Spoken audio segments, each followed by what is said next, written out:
Vamos a empezar a dar el tema del día, que es de líquidos y electrolitos. Es un tema del temario de primer año, de los residentes de primer año, y es la segunda vuelta que estamos dando para repasar los temas. Como saben, mi nombre es Vania Ortega Fernández y soy residente de primer año. Dentro de los objetivos de la plática va a ser describir la composición y distribución normales de líquidos corporales, identificar los mecanismos de regulación que se activan ante desequilibrios hidroelectrolíticos y también ácido-base, explicar de manera práctica la interpretación de una gasometría para así poder identificar los desequilibrios ácido-base y especificar cuáles son los requerimientos hidroelectrolíticos que tiene un paciente quirúrgico. Bueno, para iniciar vamos a hablar de lo que es el agua corporal total. Sabemos que el agua corporal total constituye aproximadamente un 50-60% de lo que es el agua corporal total. Esta agua corporal total depende de lo que es la relación entre el porcentaje de masa corporal magra y del tejido celular subcutáneo. Va a variar de acuerdo a la composición del cada uno, por lo que es necesario hacer ajustes en pacientes que tienen desnutrición o en pacientes con obesidad. Existe una fórmula para calcular el agua corporal total. Por ejemplo, en hombres esta fórmula es el peso del paciente en kilogramos por 0.6, en mujeres es del peso por 0.5 y en niños se utiliza del peso por 0.7 e incluso en neonatos por 0.8. En pacientes con obesidad se hace un ajuste que nos sugiere reducir al 10 al 20% de lo que nos sale el resultado del agua corporal total, y en pacientes con desnutrición se debe reducir aproximadamente un 10% del resultado que obtengamos. Dentro de los elementos que debemos mencionar que están contenidos en el agua tenemos los electrolitos, los no electrolitos y los coloides. El concepto más importante sería de los electrolitos, que son sustancias solubles en agua que son capaces de conducir las corrientes en soluciones acuosas. Dentro de las funciones de los electrolitos tenemos que mantienen volumen sanguíneo y la osmolaridad, nos ayudan a distribuir el agua corporal, regulan el estado ácido-base y promueven la excitabilidad neuromuscular. Dentro de los no electrolitos tenemos los lípidos y los carbohidratos, y por último tenemos los coloides. En cuanto a los compartimientos de líquidos y su composición química, primero tenemos que recordar que sabemos que el agua corporal total es el 60% de la composición de nuestro cuerpo, del cual el 2/3 del mismo está distribuido en el agua intracelular y 1/3 en el agua extracelular, que correspondería al 40 y al 20% respectivamente. El líquido extracelular se va a dividir en dos compartimientos importantes, que sería el intravascular o el plasma y el intersticial o tisular. El intersticial abarca el 15% del líquido extracelular y el intravascular o plasma solamente el 5%. Dentro de la composición química existe una diferencia marcada entre lo que es la composición del líquido tanto intra como extracelular. Los principales cationes del líquido intracelular sería el potasio y el magnesio, que son los que tienen mayor cantidad en este espacio intracelular, y los aniones predominantes serían el fosfato y el sulfato. Y en el líquido extracelular, tanto en el plasma como en el intersticial, predominan los cationes que serían el sodio y el sodio, y entre los aniones sería el bicarbonato y el cloro. La diferencia marcada que hay entre la composición del plasma y el líquido intersticial sería en cuanto a las proteínas en el espacio de los aniones. Tenemos mayor cantidad de proteínas en el plasma, que es lo que nos ayuda a mantener o a conservar el volumen intravascular. En cuanto a la regulación del equilibrio de los líquidos y los electrolitos, tenemos tenemos que recordar algunos conceptos muy importantes, como son ósmosis, la presión osmótica, osmolaridad y la tonicidad. La ósmosis es la capacidad del agua que tiene de atravesar las membranas corporales de una manera pasiva. La presión osmótica es la fuerza ejercida por partículas que son osmóticamente activas, las cuales no atraviesan las membranas de forma pasiva, y estas van a influir de manera directa en la distribución del agua entre los compartimientos.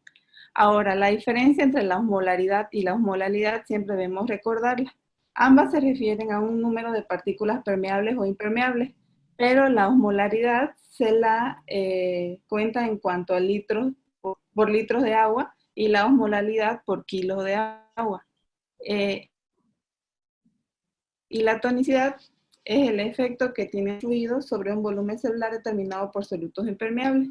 Entonces debemos recordar que es posible o podemos tener lo que es hiperosmolaridad sin tener hipertonicidad, pero nunca podemos tener hiposmolaridad sin hipotonicidad. Estos siempre van de la mano.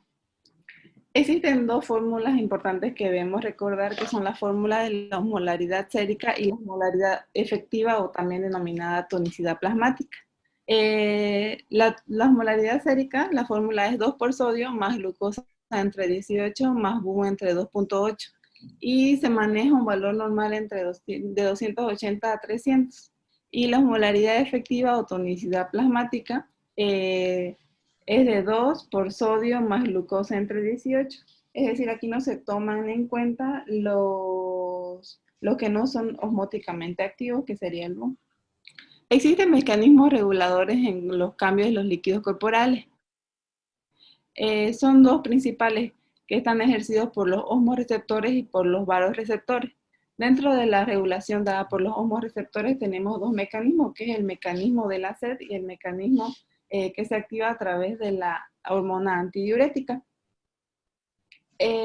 La alteración en la osmolaridad sérica o de volumen activan los osmoreceptores a nivel cerebral, los que están ubicados en el hipotálamo, y también otros ubicados en orofaringe, a nivel del tracto gastrointestinal o a nivel de los grandes vasos.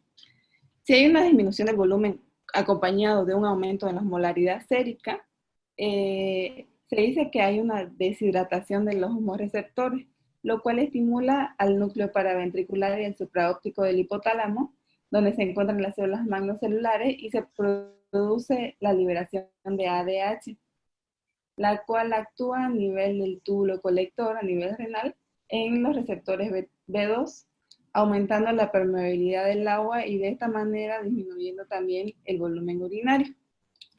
El aumento de la osmolaridad y la disminución del volumen también van a estimular la sed, causando una mayor ingesta de agua, y esto también va a promover la disminución de la osmolaridad sérica.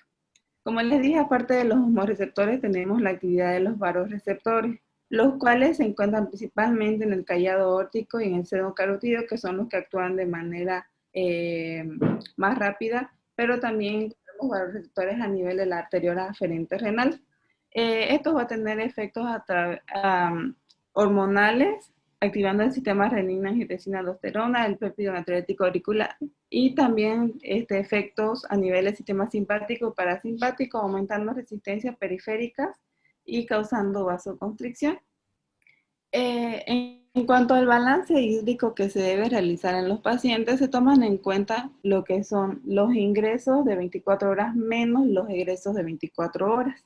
¿Cuáles son los ingresos? Los ingresos que tomamos en cuenta son los líquidos que el paciente ingiere, ya sea por vía oral o se le administra por vía endovenosa. Y también tomamos en cuenta lo que es el agua metabólica, o denominada también agua endógena, que se calcula por las pérdidas, tomando en cuenta las pérdidas insensibles por punto 3. Otras maneras de calcular el agua metabólica sería tomando en cuenta 250 ml en 24 horas, 4 o 5 ml por kilo día, o incluso 10 ml por 100 calorías consumidas.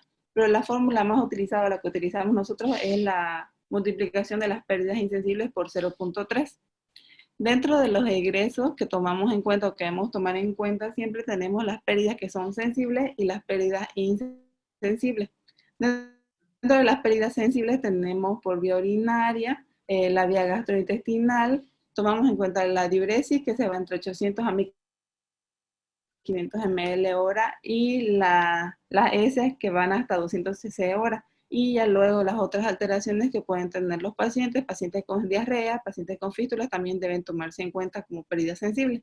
Y entre las pérdidas insensibles, debemos recordar que tenemos a nivel respiratorio y por la piel. Se dice que es de 0.5 cc por kilo por hora. Y estas pérdidas insensibles van variando de acuerdo a algunas condiciones que tengan los pacientes. Por ejemplo, en pacientes que están con un aumento de la frecuencia respiratoria, que se encuentran taquipnéicos, podemos tomar un puntaje o un valor de 12 a 15 ml por kilo. Pacientes que están intubados, debemos decir o calcular las pérdidas insensibles respiratorias a 1 ml por kilo por hora de ventilación. Los pacientes que tienen una temperatura mayor a 37, sacamos las pérdidas insensibles de 0, ya no hacemos 0.5 ml por kilo hora, sino 0.6. Si tienen una temperatura mayor a 38, de 1 ml por kilo hora, y mayor a 39 incluso de 1.5 ml por kilo por hora. Si el paciente se encuentra con diaforesis leve, si el paciente se encuentra con diaforesis severa, igual tiene diferencia en la manera de calcular las pérdidas insensibles. E incluso también encontramos una fórmula en pacientes que tienen quemadura. En estos pacientes se debe tomar el peso del paciente en kilogramos por 0.5 por 24 horas, más el peso en kilogramos por el porcentaje de la superficie corporal quemada del paciente. Debemos recordar que las pérdidas insensibles se dan un 75% a través de la piel y un 25% a través de los pulmones, y se calcula que son de 600 a 800 ml por 24 horas. En cuanto a las alteraciones del equilibrio de los líquidos corporales, se pueden clasificar en alteración de volumen, de composición y de concentración. La alteración más común en los pacientes quirúrgicos es la del volumen extracelular. Y la causa más común de déficit de volumen en estos pacientes es la pérdida de líquidos gastrointestinales. Es por eso que es muy importante recordar esta tabla que viene en el Schwartz, que nos habla de la composición y el volumen aproximado que va a tener, que van a tener las secreciones dependiendo de su origen. Por ejemplo, en un paciente que tienen pérdida de líquido que es de origen estomacal, vamos a tener o vamos a esperar que haya un gasto entre 1000 y 2000 ml en 24 horas. Si lo estudiamos, vamos a tener que la composición de sodio es de 60 a 90 mil equivalentes litros, de potasio de 10 a 30, cloro 100 a 130 y de bicarbonato no vamos a tener. Y así vamos de intestino delgado, el volumen aumenta de 2000 a 3000. En el colon el volumen generalmente es muy bajo. La composición de sodio es de 60, potasio de 30, cloro de 40, bicarbonato tampoco encontramos, al igual que en el estómago. En el páncreas el volumen de 600 a 800, del sodio de 135 a 145, potasio de 5 a 10, cloro 70 a 90 y bicarbonato de 95 a 115. Y de bilis, si es de origen biliar, pues el volumen lo esperamos de 300 a 800 ml en 24 horas. La composición de sodio igual de 135 a 145, potasio de 5 a 10, cloro de 90 a 110 y de bicarbonato de 30 a 40. Y cuando hay una alteración de exceso de volumen, se cree que el origen puede ser iatrogénico o secundario a una falla renal y se presenta a pacientes con insuficiencia cardíaca, congestiva y edema agudo de pulmón. Aquí tenemos un ejercicio. Karen, si me puedes ayudar a leerlo, por favor. Iván dice, paciente femenino de 35 años en su segundo día de hospitalización con diagnóstico de trauma de abdomen abierto, posoperado de la paratomía exploradora, trauma hepático grado 2, perforación a nivel de la segunda porción del duodeno. Lo positivo al examen físico, abdomen con herida mediana supraumbilical, presencia de drenaje tipo Penrose en mi abdomen derecho con gasto más o menos de 400 cc en 24 horas el primer día y 800 cc el segundo día. Se reinician estudios del mismo que reportan sodio de 145, potasio de 6, cloro de 100 y bicarbonato de 35. Ok. Según las características que tiene el gasto de este paciente, ¿de dónde crees que puede ser el gasto? ¿De qué origen? Si tenemos un volumen de 400 y de 400, 800, puede ser Mm, pancreático o biliar, ¿verdad? ujú. Luego, Pues podría ser sodio, biliar por la concentración. ¿Biliar? sí, es de origen biliar. Ahora, Angélica, con estas características, si el líquido estudiado hubiese tenido estas características, ¿de dónde crees que puede haber sido el gasto?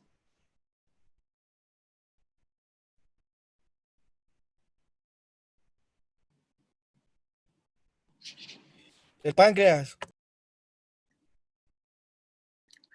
Sí, de origen pancreático. Y según estas características, no sé si está Sebastián por ahí.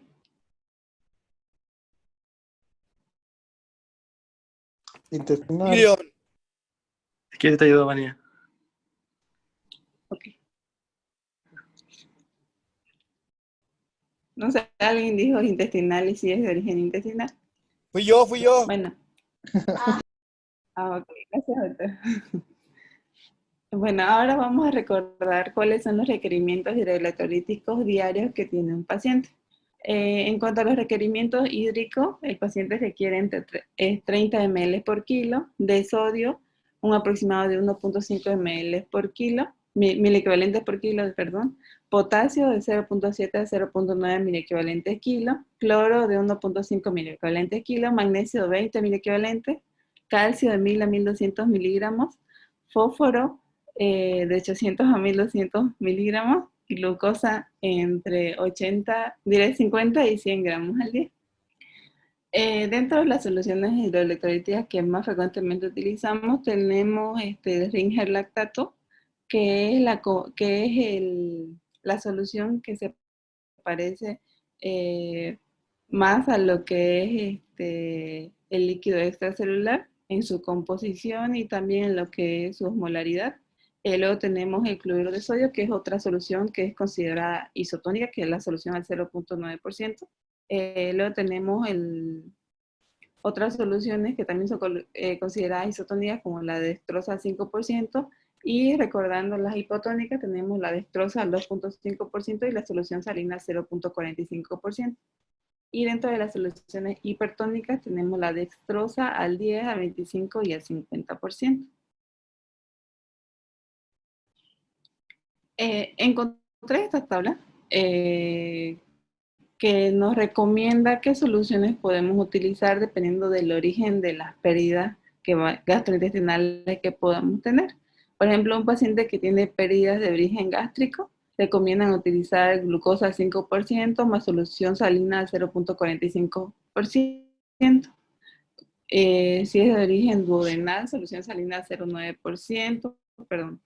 Biliar, solución Ringer lactato, pancreática igual Ringer lactato, y de colon, solución salina al 0.45%, más, más, más cloruro de potasio y bicarbonato de sodio.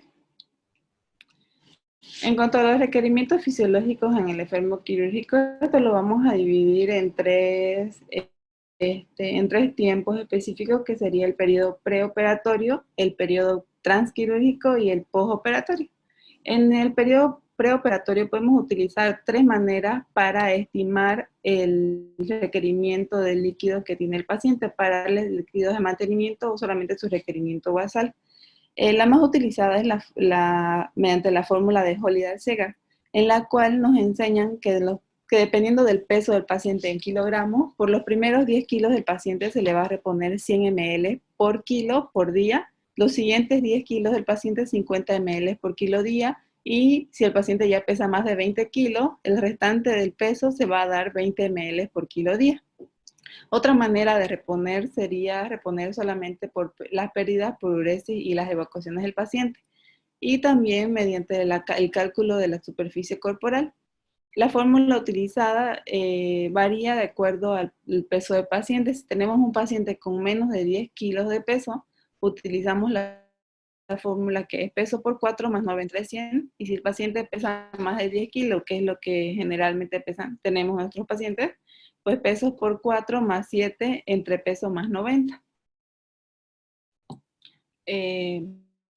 Ahora tenemos algunos ejercicios igual para calcular el requerimiento preoperatorio que tendría un paciente de 65 kilos a 24 horas, utilizando lo que es la fórmula de Holiday-Segar. Kent, si estás por ahí, ¿nos puedes ayudar?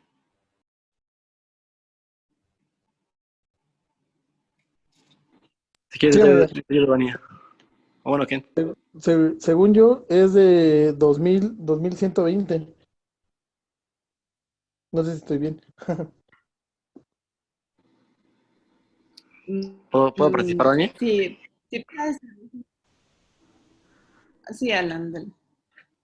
Bueno, con la fórmula de Holiday-Segar serían, pues el paciente pesa más de 20 kilos. Entonces tenemos que los primeros 10 serían ya 1000, los siguientes 10 kilos serían ya 500, llevaríamos 1500, y a partir de los 20 tenemos que se aumenta 20 por kilogramo. Entonces serían 20 por los 45 que restan, serían 900, y pues ya llevamos 1500, 1500 más 900, 2400, según yo. Exacto. O sea, este paciente tendría un requerimiento de 2.400 ml en 24 horas. Ahora en un paciente de 80 kilos, de la manera que lo hizo Alan, si lo puedes hacer, Ken, por favor.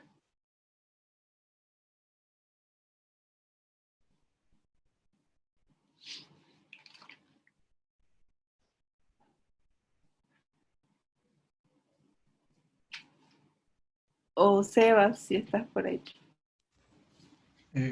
Bueno, Vania, si quieres yo te puedo ayudar.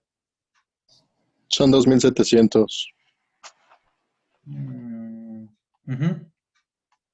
Sí, gracias. Sí, son 2.700.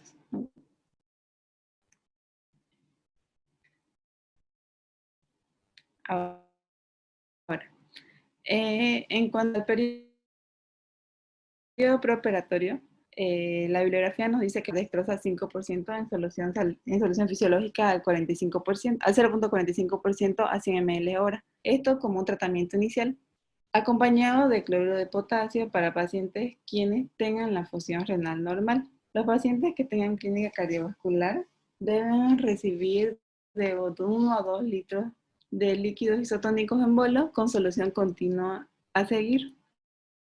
La reanimación debe guiarse, como sabemos, por la atenuación tanto de signos vitales, de déficit de volumen, la diuresis y la corrección del déficit de base. Y si hay anormalidades electrolíticas con el déficit de volumen, se deben corregir hasta que disminuya la sintomatología. Todo esto se debe realizar antes de realizar el procedimiento quirúrgico.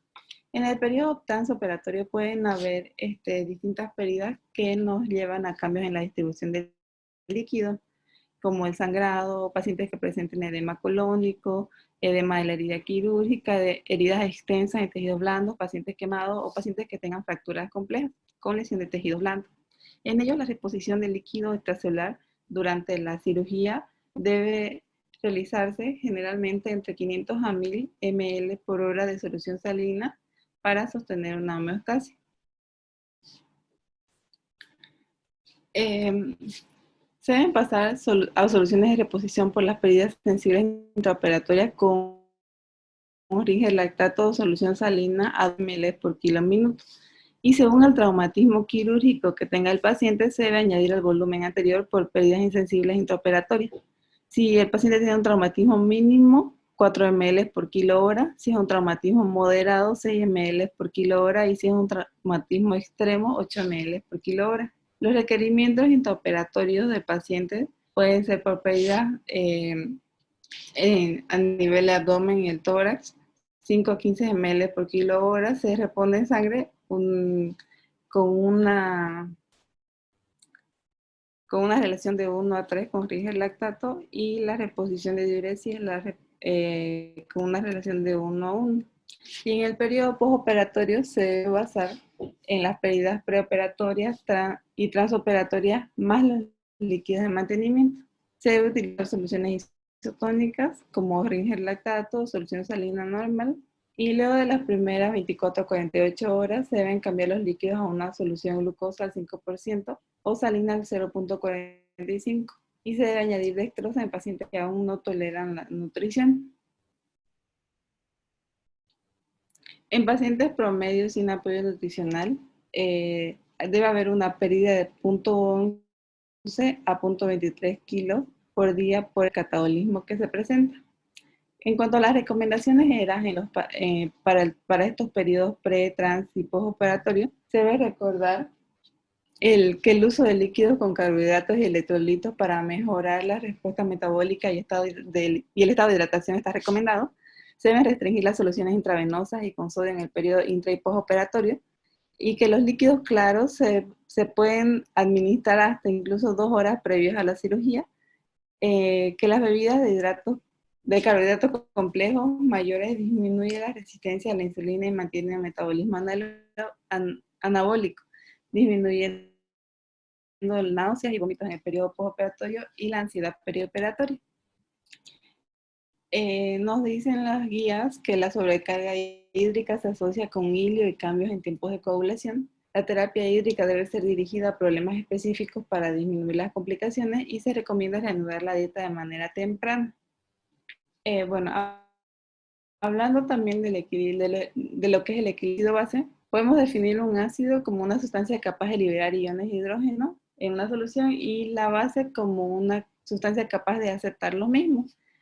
Este equilibrio se evalúa a través de una gasometría arterial donde tenemos valores normales como el pH 7.35 a 7.45, la presión arterial de dióxido de carbono de 35 a 45, en la Ciudad de México se maneja de 30 a 32 milímetros de mercurio, la presión de oxígeno de 80 a 100 milímetros de mercurio, el bicarbonato 22 más menos 2 miliequivalentes por litro, el exceso de base 0 más menos 2 y la saturación de oxígeno va entre 96 a 97%. Debemos recordar que la ecuación de Henderson-Hasselbalch nos dice que el pH es el logaritmo negativo de la concentración de hidrogeniones.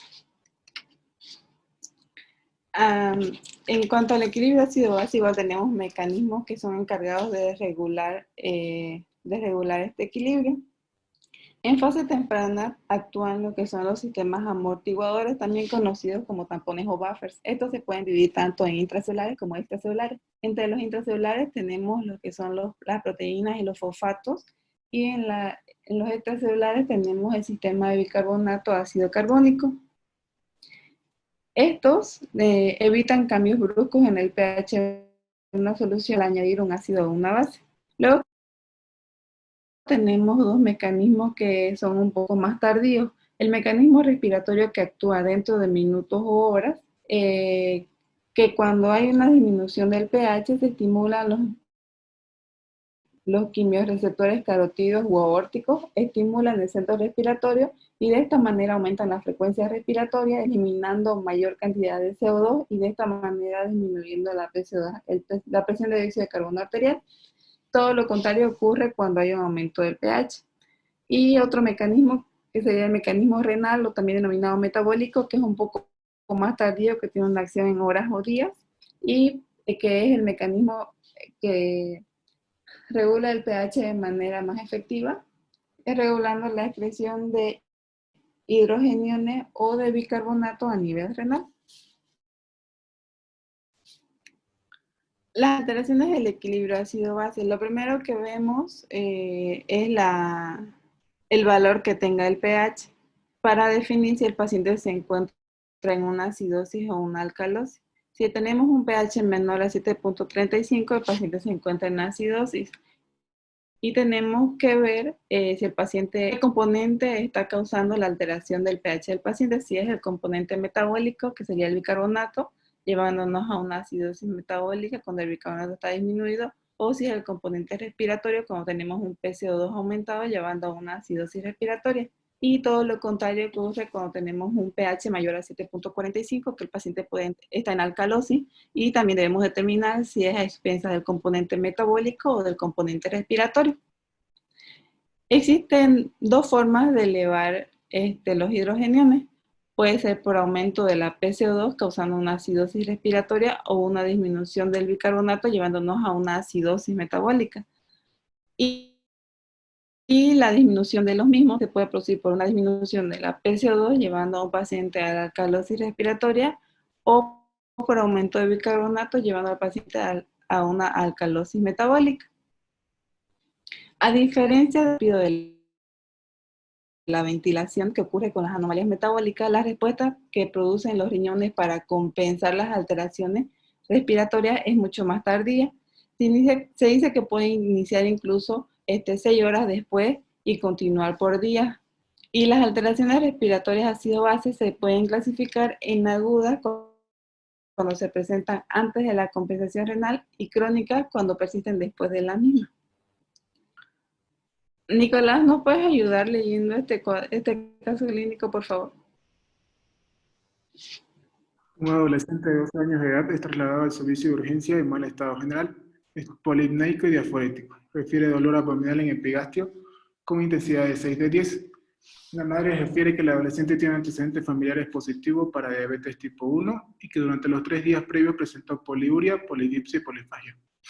Se toma una gasometría arterial que muestra un pH de 7.20, PO2 de 90, PCO2 de 24, un bicarbonato de 12, sodio de 142, potasio de 2, cloro de 90, glucosa central de 350. El examen general de orina indica pH de 5.5, cetonas positivo, eritrocitos de 1 y bacterias ausentes. ¿Cuál es la alteración ácido-base del paciente? Tenemos un pH de 7.20, entonces el paciente está en acidosis. Nos fijamos en el PCO2 y en el bicarbonato. El bicarbonato está de 12, entonces sería una acidosis metabólica. Pero, como es acidosis metabólica, hay que ver si tiene anion gap elevado o no. Entonces, Como decía, se encuentra en la ciudad. ¿perdón? Habría que sacar el anion gap. Sí, está bien. ¿Lo puedes volver atrás, por favor? Bueno. Tenemos que sumar el cloro más el bicarbonato, sería 90 más 12, sería 102 menos 42, menos 142, perdón. Tiene un anion gap de 40, entonces tiene una acidosis metabólica. También hay que corregir el sodio, ¿no? Por el estado hiperglucémico del paciente. Para que te salga bien tu anion gap, Nico, ¿no? Sí, doctor. Entonces teníamos 350 menos 100 por 0.6, sería 150 de sodio. Más, perdón, menos 90 menos 12, 48.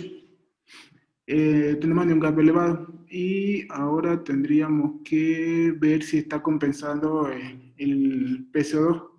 Tendríamos que bicarbonato 12 por 1.5, 18 más 8, más menos 2, entonces está con acidosis metabólica, con anion gap elevado y está compensando con la PCO2 de 24. Sí, muy bien. Exactamente cómo tenemos que hacerlo.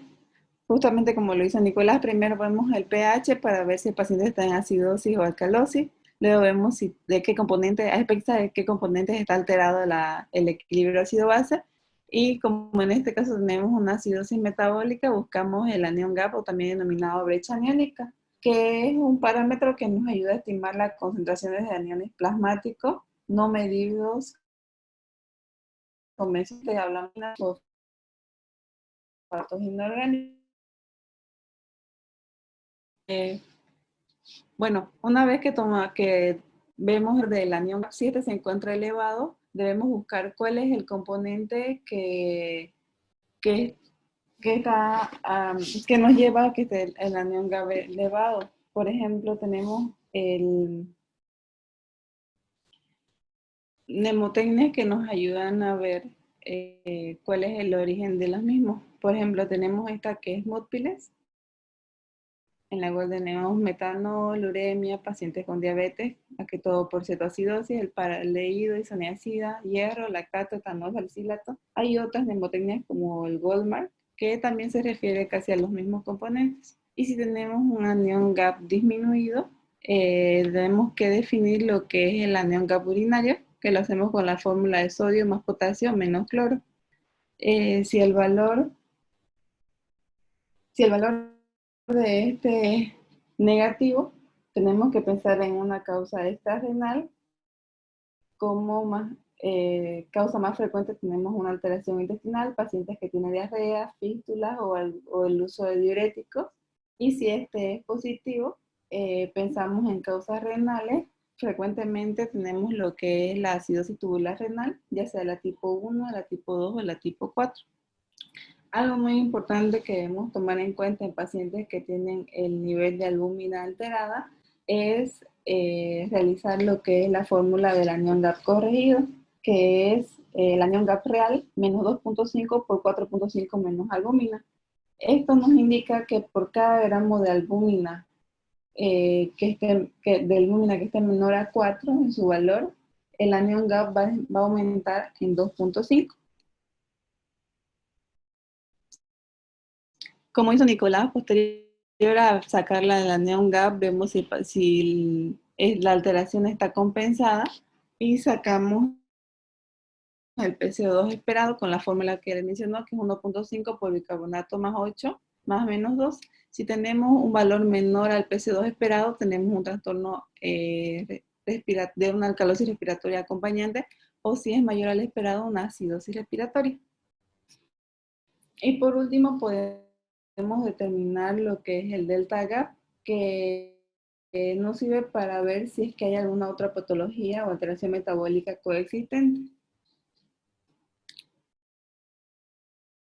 Las causas del cuadro clínico de una acidosis metabólica, el paciente puede presentar respiración de Kussmaul, debilidad, dolor abdominal o oliguria, y el manejo se debe dar el manejo de la causa. Por eso es muy importante todas las causas que mencionamos mediante esa mnemotecnia. Restablecer el volumen, se utiliza más que todo lactato, y la administración de bicarbonato. La administración de bicarbonato tiene indicaciones específicas. Cuando hablamos de una acidosis metabólica, se debe administrar en pacientes que tienen un pH menor a 7.1 o un bicarbonato menor a 10. También está indicado en pacientes con hipercalemia severa mayor a 6.5 o en paro cardiorrespiratorio. ¿Cómo se debe reponer el bicarbonato? Lo primero que debemos hacer es determinar el déficit de bicarbonato mediante la fórmula que es el bicarbonato ideal menos el real por el peso del paciente en kilogramos por 0.3, que es el requerimiento. Este puede usarse de 0.3 a 0.5. Y esos son los equivalentes que se deben reponer. En la primera hora se debe administrar la mitad del déficit calculado en bolo, pero en al menos 30 minutos. Y en las siguientes 6 a 12 horas administrar la mitad de la dosis previa. En pacientes en paro, la dosis es de 1 miliequivalente por kilo en bolo intravenoso y con posteriores cambios en las dosis según las asometrías que se vayan a tomar. Debemos recordar que el bicarbonato viene en presentación tanto en ámpulas como en frasco, y en ámpulas tiene una concentración de 8.9 miliequivalentes y estas no se deben diluir, y en frascos de 45 a 50 miliequivalentes. Aquí tenemos otro. Angélica, si nos puedes ayudar, por favor. Sí, Vania. Es un neonato de 3 semanas de vida, producto de la primera gesta a término. Presenta vómito incoercible de 2 días de evolución y llora energéticamente. Llega a la sala de urgencias con deshidratación severa, la gasometría arterial reporta un pH de 7.45, 7.55, una PO2 de 100, una PCO2 de 29, un bicarbonato de 30, un sodio 140, potasio de 3, cloro de 89, saturación de 98 y un lactato de 3.4. ¿Cuál es la alteración metabólica? Pues primero sería una alcalosis, porque el pH está elevado. Luego vemos el bicarbonato y sería metabólica porque pues es mayor de 24. Y hay que sacar igual la brecha aniónica y a ver, me sale de 60. Entonces pues igual está elevado y hay que ver si está compensado. Entonces era 30, ¿no? El bicarbonato. Sí. Entonces, 0.7 por 30 más 21 me sale de 42. Entonces, es mayor o sea, el CO2 que tenemos es menor al esperado, entonces sería una alcalosis respiratoria, lo que tendría de compensación y pues no tiene. Ok. Como dice Angie, el paciente lo que tiene es una calosis metabólica y la manera de abordarlo es tal como ella lo hizo, primero determinar el pH, luego el componente, determinar la brecha aniónica y si está compensado con la fórmula del PCO esperado para una alcalosis metabólica que sería 0.7 por bicarbonato más 21. Dentro de las causas de la alcalosis metabólica tenemos dos importantes que sería el aumento en la producción de bicarbonato o el deterioro de la excreción del mismo. Lo clínico de un paciente con alcalosis metabólica es confusión, hipoventilación, el paciente puede presentar arritmias, parestesias, calambres musculares, tetania y el manejo debe ser igual dirigido a la causa. Se debe restituir el déficit de volumen con soluciones salinas isotónicas, potasio, una vez que se asegura una diuresis adecuada. También se puede utilizar acetazolamida, que es un acidificante, a una dosis de 250 a 500 miligramos IV cada 4 a 6 horas. Y en pacientes que tienen casos extremos como intoxicación con metformina, se debe utilizar diálisis. Tenemos otro cuadro clínico. Axel, ¿estás por ahí?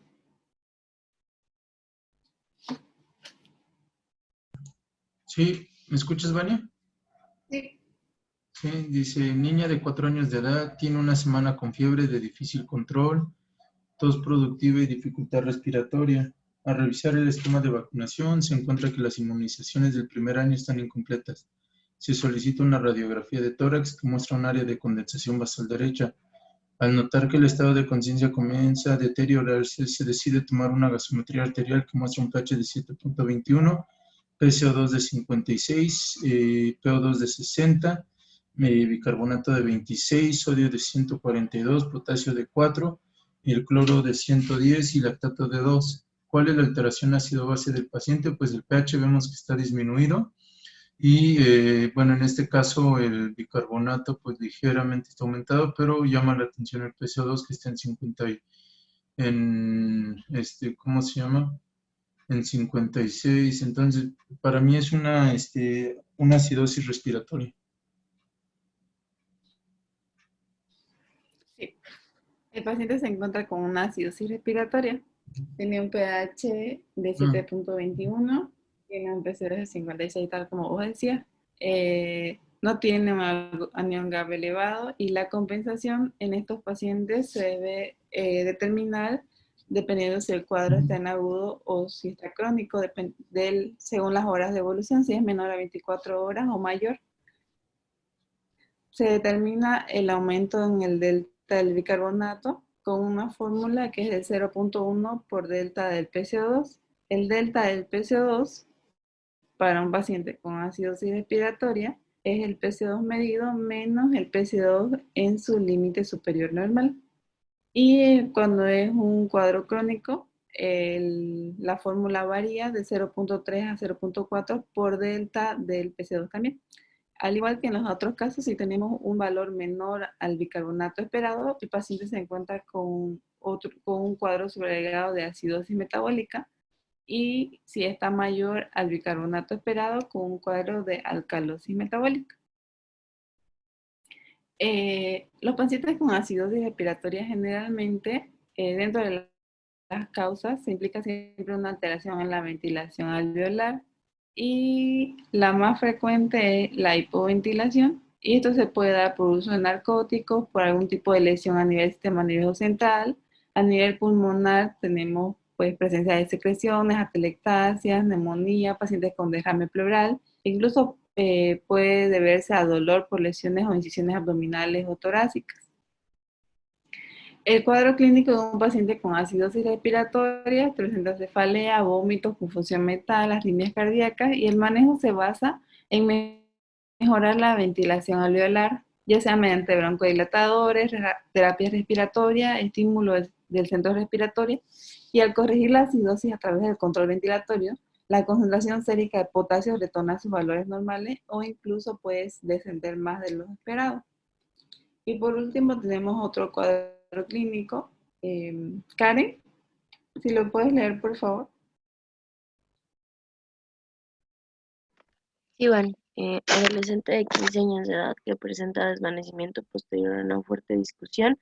Al llegar a la consulta de urgencias, presenta fases de angustia, diaforesis, polimnia y refiere parestesia en las 4 extremidades. La gasometría arterial indica pH de 7.45, PCO2 de 33, PO2 de 100, bicarbonato de 15, sodio 140, potasio de 3.7 y cloro de 135. ¿Qué alteración ácido-base presenta? Tiene una acidosis metabólica.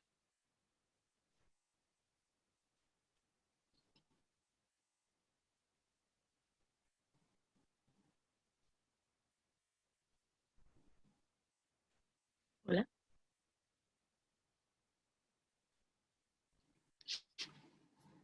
Bueno, en realidad lo que presenta el paciente es una alcalosis respiratoria y se elabora de la misma manera. Vemos el pH, determinamos cuál es el componente alterado y determinamos el anión GAP y si el paciente presenta compensación o no. La fórmula para determinar la compensación es igual. Si está en agudo, vemos la disminución delta del bicarbonato con la fórmula de 0.2 por delta del PC2. Y si está en crónico con mayor tiempo de evolución, la disminución delta del bicarbonato sería 0.4 por delta del PC2.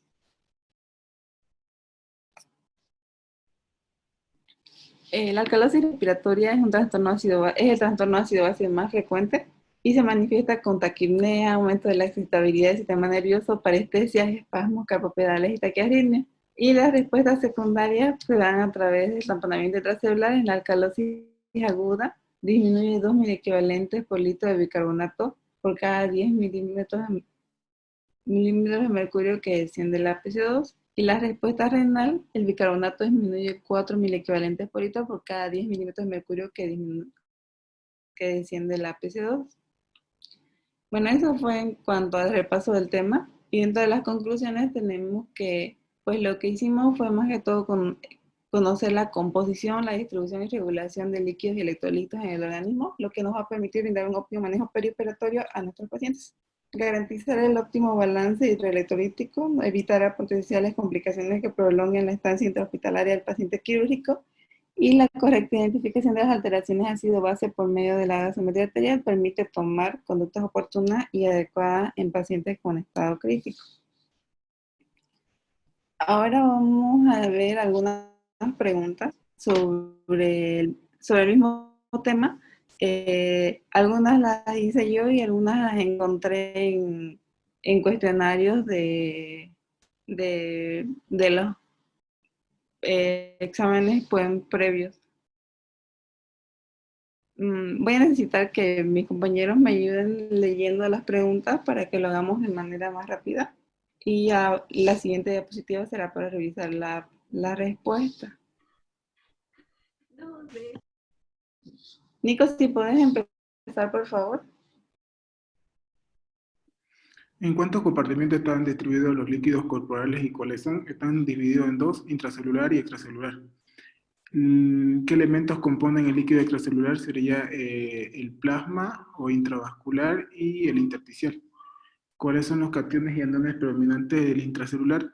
Sería cation sería el potasio y anión sería el sulfato y fosfato. Sí, tal como dijo Nico, los compartimientos en los que están distribuidos los líquidos corporales son el extracelular y el intracelular, y el extracelular se divide tanto en intersticial como el intravascular, o también denominado el plasma. Y los elementos que componen el líquido extracelular pues serían, tenemos los cationes y los aniones, que serían el sodio, potasio. Okay. La siguiente pregunta, si nos puede ayudar Angélica. ¿Cuál de los siguientes enunciados es correcto en cuanto a la distribución normal del agua corporal total? Sería la B, 60% agua corporal total, 40% 20% de líquido extracelular, que se compone 5% intravascular y 15% intersticial. Sí. ¿Puedes seguir? Sí. ¿Cuál es la fórmula del agua corporal total? En hombres es el peso por 0.6, en las mujeres es el peso por 0.5 y en los niños es por 0.7. Correlacione el porcentaje de agua corporal que corresponde en los siguientes casos.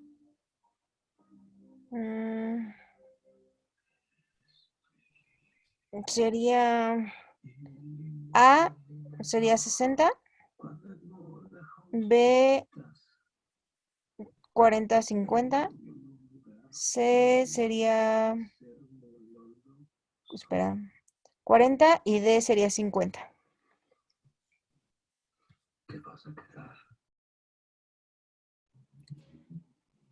El B es 40 y el C es 40-50.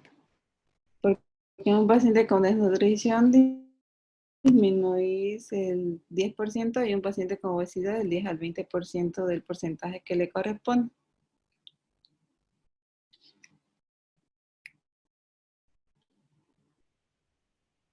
Y lo demás es justamente como lo había dicho.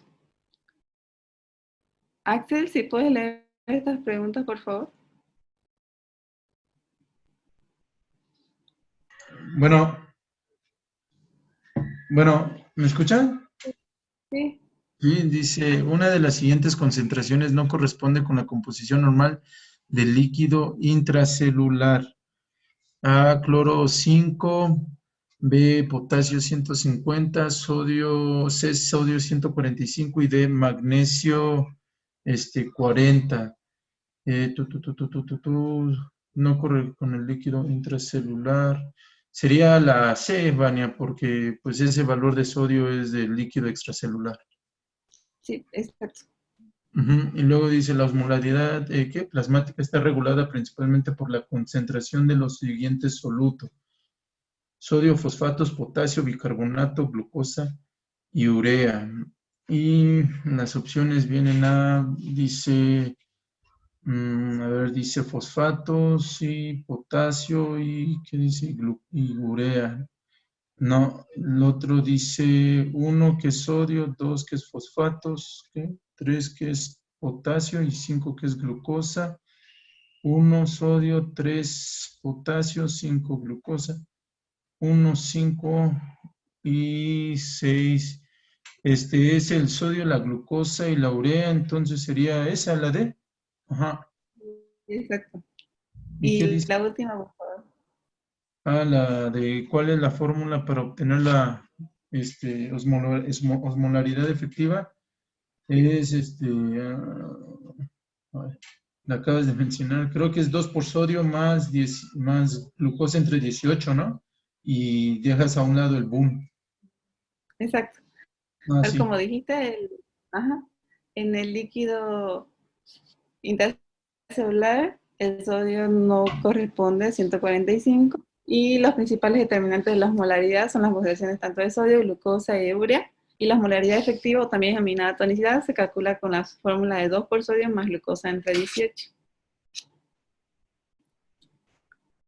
Karen, otra vez, por favor. ¿Cuál es el cambio de valor de osmolaridad necesario para la activación de la ADH y la SED? ¿Es de 0.5? Sí, es correcto. La siguiente, por favor. ¿Dónde secreta específicamente la ADH? En el núcleo supraóptico y paraventricular. ¿Y qué mecanismos autorreguladores se activan por medio del estímulo de los osmorreceptores? Pues es el sistema de renin-angiotensina-aldosterona, el mecanismo de la SED. Es el mecanismo de la SED y la ADH. ¿no? Esos son por los osmoreceptores. Y tal como dijiste, para que se estimule, se necesita solamente un cambio de 0.5 en la osmolaridad. Esta, por favor, puedes acabarlas de leer. Sí. ¿Dónde actúa la ADH? En el túbulo colector. Y los siguientes son respuestas hormonales activadas por medio de varios receptores, excepto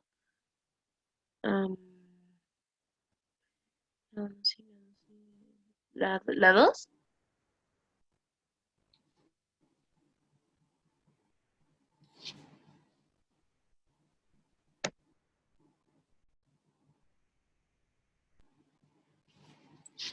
Las que son activadas son en el sistema de angiotensina, la aldosterona, el plexo natriúrgico auricular y las prostaglandinas renales. Entonces no tendríamos la ADH. Eso sería a través de los osmoreceptores.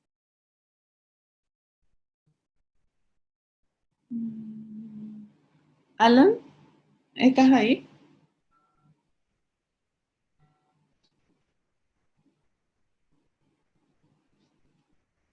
Alan.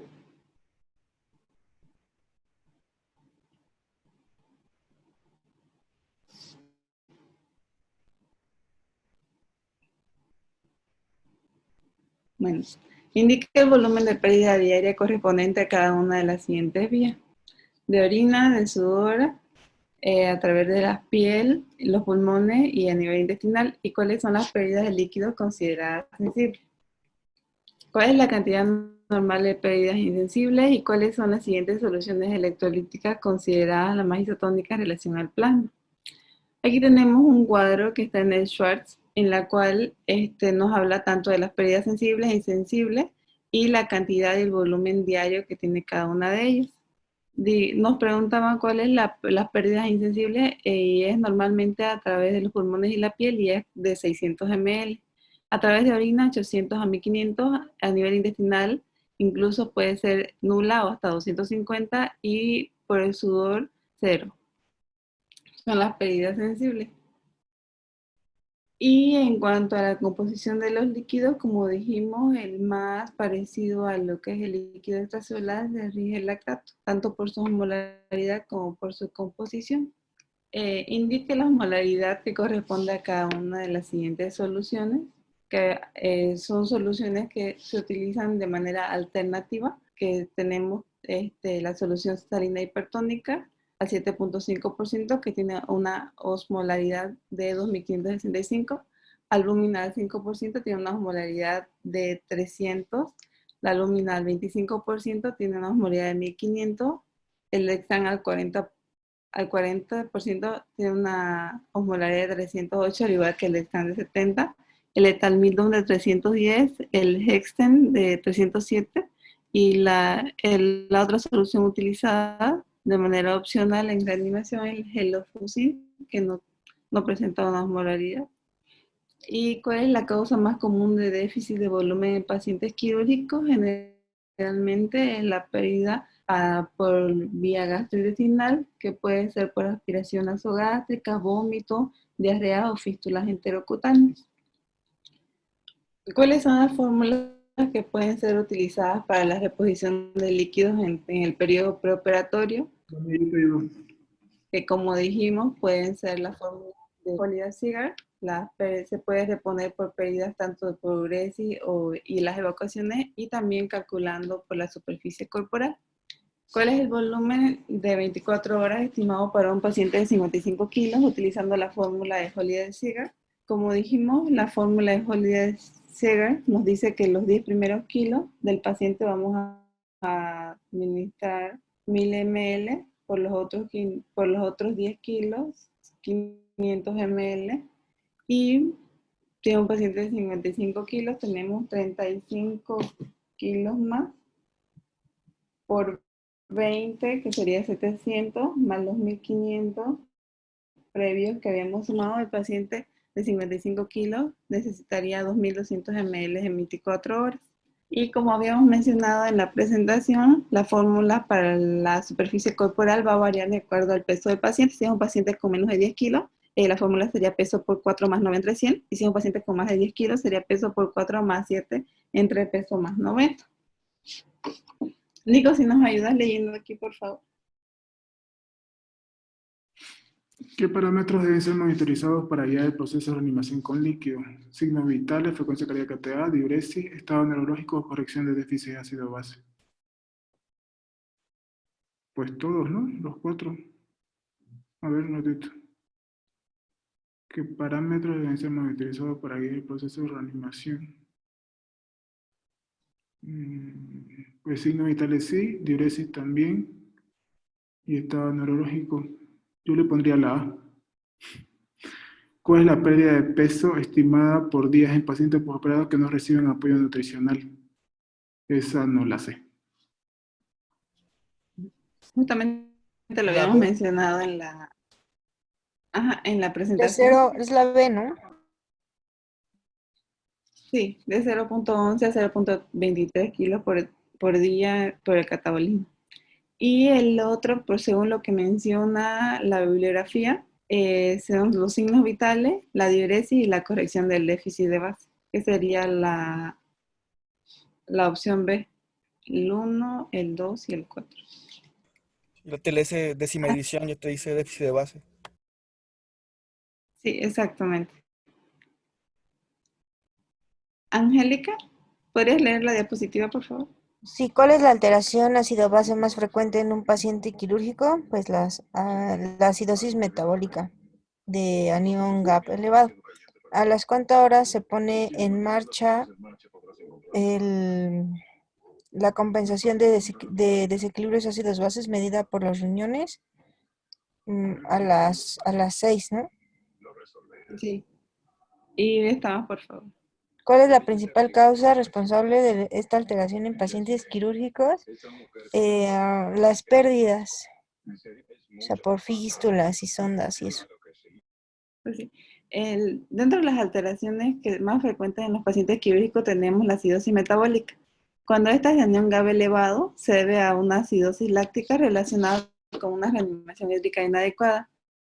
Y cuando tenemos una acidosis metabólica con anión GAP normal, generalmente se da por las pérdidas que tienen los pacientes a través de drenaje o fístula, que es frecuente en los pacientes quirúrgicos.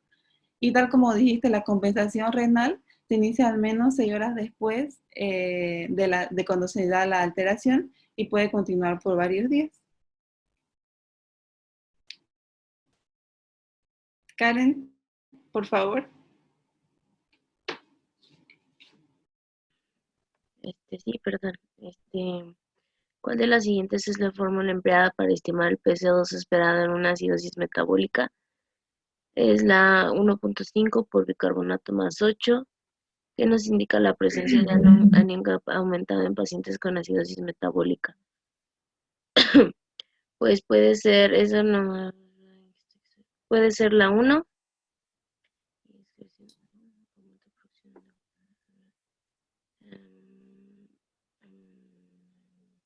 1 y 3, o sea. Exacto. La fórmula en la acidosis metabólica está, como dijiste, 1.5 por bicarbonato más 8. Y la acidosis metabólica con incremento del anión GAP ocurre por la ingesta exógena de ácidos o por la producción endógena de los mismos. Axel, ¿podrías leer la diapositiva, por favor? Sí, dice, correlaciona cada una de las siguientes causas con la alteración ácido-base que desencadena.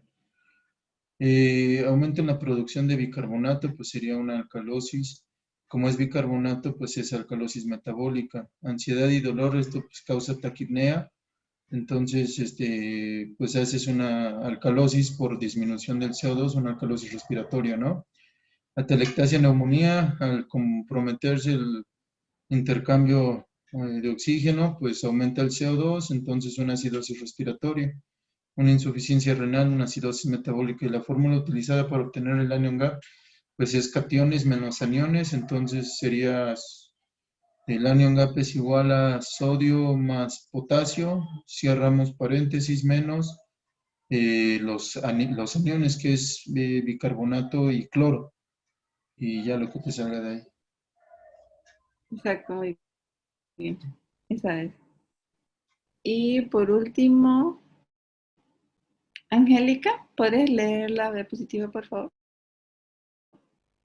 Ay, ¿cuáles son las indicaciones para la reposición del bicarbonato? Cuando en el paro cardíaco, cuando había una acidosis metabólica y con la hipercalemia refractaria. Ok.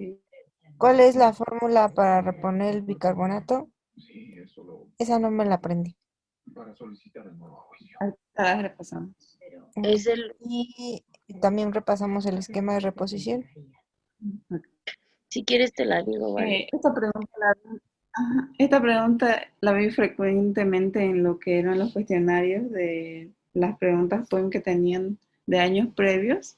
Y pues repasamos de nuevo a quienes se debe reponer en una acidosis metabólica contiene un paciente con un pH menor a 7.1 o un bicarbonato menor a 10, hipercalemia severa con un potasio mayor a 6.5 y en pacientes con paro cardiorrespiratorio.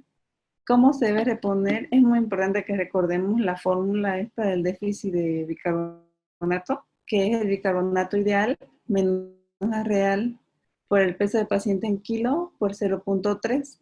Y se debe reponer la mitad de lo que se calcula en la primera hora en bolo y en las siguientes 6 a 12 horas, algunos manejan 8 horas, administrar la mitad de la dosis previa.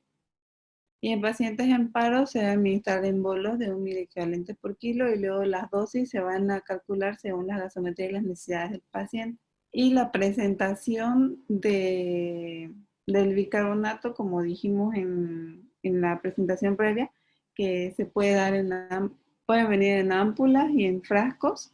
Y según lo que nos comentó el doctor Pinto en la primera clase que dimos de este tema, las ámpulas vienen en una concentración de 8.9 miliequivalentes y no se deben diluir. Y también puede venir en frascos de 45 a 50 miliequivalentes. Mande. Vania, ¿Sí? aquí en México, las ámpulas vienen de 7.5 o de 7, si no me equivoco es de 7.9, perdón, y los frascos de bicarbonato son de 44.5 miliequivalentes aquí en México. Ah, ok, perfecto. Gracias, gente. Y De pues nada. eso es todo al repaso de este tema. Gracias. No sé si alguien tiene algo o alguna pregunta que tal vez no haya encontrado yo sobre este tema que les haya venido. Estuvo excelente, doctora Vania. Felicidades. Gracias. Muy buena clase, amiga. Gracias.